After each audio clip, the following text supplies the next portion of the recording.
bem, voltamos com mais uma aula e mais uma vez nós vamos usar esse livrinho aqui no tom da aprendizagem. Hoje a nossa atividade vai ser de natureza e sociedade. Vocês vão abrir o livrinho na página 6. Hoje vamos fazer a página 6 e a página 7, essas duas atividades. Primeiro vamos fazer essa, que fala sobre o corpo, as partes do corpo. Vejam que nós temos um menino e nós temos o esqueleto dele, né? Então, vocês vão observar e pintar de vermelho os ossos da mão. Onde que está os ossos das mãos? Vocês vão pintar de vermelho. Depois vão pegar o lápis azul e vão pintar os ossos do braço. Onde será que estão os ossos do braço do menino? Depois, de verde, vocês vão pintar os ossos da perna.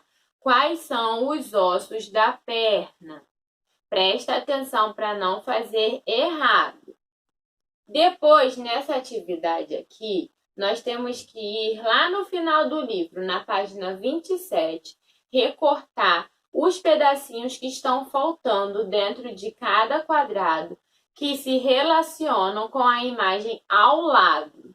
Aqui está falando assim: recorte as imagens da página 27 e relacione as cenas. Vamos lá na página 27.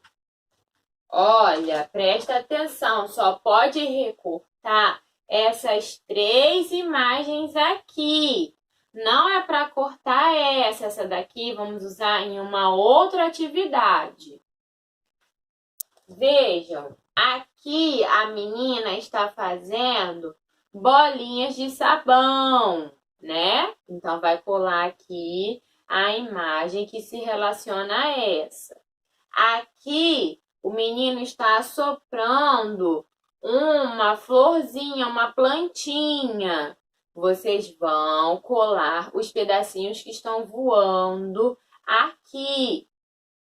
Aqui a menina era para estar segurando um copo. Vocês vão colar aqui a imagem que se relaciona a essa daqui.